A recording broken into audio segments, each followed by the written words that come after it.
Om Swastiastu. Perkenalkan, nama saya Panenyoman Taliana dengan NIM 211020043. Di sini saya akan mempresentasikan materi UAS.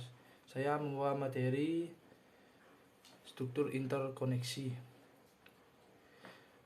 Di mana struktur interkoneksi adalah komputer tersusun atas komponen-komponen atau modul-modul seperti CPU, memori, dan I/O yang saling berkomunikasi.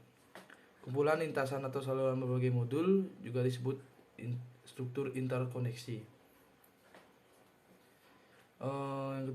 Jenis pertukaran data yang diperlukan oleh modul-modul komputer ialah seperti di bawah ini: memori ke CPU. CPU melakukan pembacaan data maupun instruksi dari memori. Yang kedua, CPU ke memori. CPU melakukan penyimpanan atau penulisan data ke memori. Yang ketiga, I/O ke CPU. CPU membaca data dari periferal melalui modul I/O. Yang keempat, CPU ke I/O. CPU mengirimkan data ke perangkat periferal melalui modul I/O. Yang kelima, I/O ke memori atau dari memori digunakan pada sistem DMA. Ini adalah contoh gambar struktur bus. Maaf, gambarnya terlalu ke bawah. Nah, saya akan bacakan.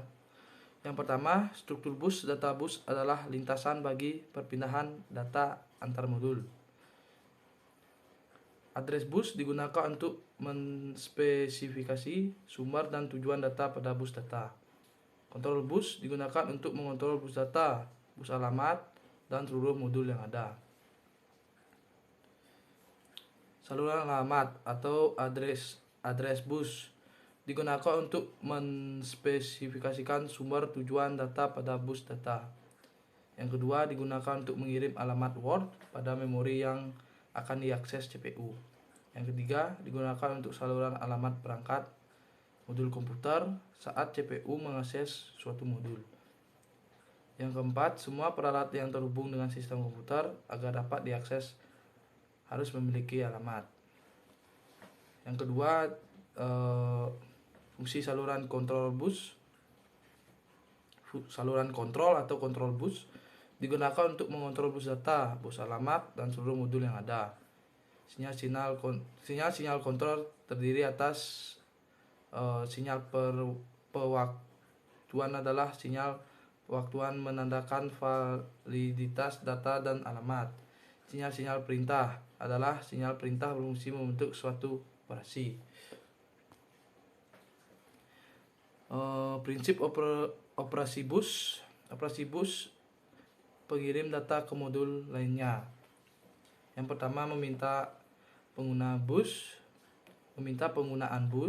Yang kedua, apabila telah disetujui, modul akan memindahkan data yang diinginkan ke modul yang dituju. Operasi meminta data dari modul lainnya, meminta penggunaan bus, mengirim request ke modul yang dituju melalui salur kontrol dan alamat yang sesuai.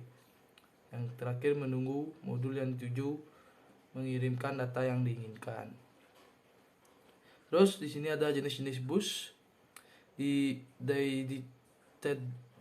Susah saya bacanya. Dedicated bus yang khusus menyalurkan data tertentu, misalnya paket data saja atau alamat saja. Keuntungannya, throughput yang tinggi karena kemacetan lalu lintas kecil. Kerugian, meningkatnya ukuran biaya sistem. Itu aja. Yang kedua, ada multiplex bus. Bus melakukan tugas untuk berbagi informasi yang berbeda, baik data, alamat, maupun sinyal kontrol dengan metode multiplex data. Yang ini ada elemen perancang bus. Yang pertama, tersentralisasi. Pengontrol bus sentral atau arbiter yang bertugas mengatur penggunaan bus oleh modul. Yang kedua, distribusi. Setiap modul memiliki logika pengontrol akses dalam kurung akses kontrol logik yang berfungsi mengatur pertukaran data melalui bus. Yang ketiga, timing. Metode terjadi event koordinasikan pada bus sinkronus Yang terakhir ada sinkronus, terjadi F1 pada bus ditentukan oleh clock. Asinkronus, terjadi F1 pada bus mengikuti dan tergantung pada F1 sebelumnya. Ini ada contoh-contoh bus. Yang pertama bus IC, Instruksi Standar Arsitektur, vendor pemakai yaitu IBM. Yang kedua bus PCI, vendor pemakai Intel Peripheral Component Interconnects atau PCI. Bus USB atau Universal Standard Bus. Bus SCSI, Small Computer System Interface. Bus P1394, Firewire Bus Performance tinggi yang dikenal dengan Firewire atau P1394 standar IEEE. Di sini ada maaf saya lanjutin. Di sini ada PCI bus yang tidak tergantung pada prosesor dan berbandwidth tinggi yang dapat berfungsi sebagai bus mezzanine atau bus peripheral dibandingkan dengan spesifikasi bus lainnya. Standar bus PCI ini dikembangkan oleh konsorsium PCI Special Interest Group yang dibentuk oleh Intel Corporation dan beberapa perusahaan lainnya pada tahun 1992. Fungsi untuk PCI bus untuk menangani beberapa perangkat keras seperti sound card, TV tuner, modem, VGA card. PCI memberikan sistem yang lebih baik bagi subsistem I/O berkecepatan tinggi. PCI dirancang untuk memenuhi kebutuhan I/O. PCI dirancang untuk mendukung bermacam-macam konfigurasi berbasis mikroprosesor. Slot PCI berfungsi sebagai tempat atau slot untuk modem, TV tuner, atau LAN card. Dan yang terakhir sebagai slot yang berfungsi untuk menambahkan peripheral tambahan yang belum terpasang pada motherboard. Jenis PCI. Slot PCI EX16 yang digunakan sebagai slot ekspansi kartu video. Slot jenis ini baru mulai digunakan secara luas saat motherboard dengan prosesor LGA 775 (P4 dan Celeron. Sampai sekarang slot VGA ini masih digunakan.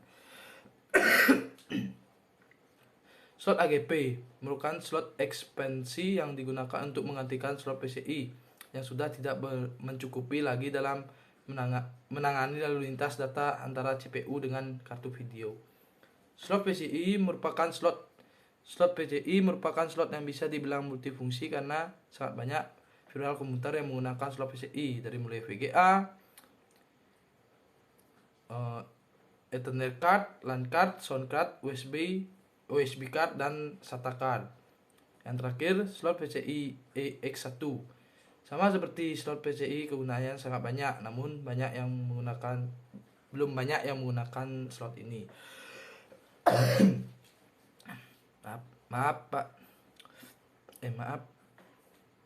Cara kerja PCI adalah instruksi dari proses untuk berinterkoneksi atau VSB _HDMI atau DMI menuju slot PCI. Dari slot kemudian masuk ring bus VGA,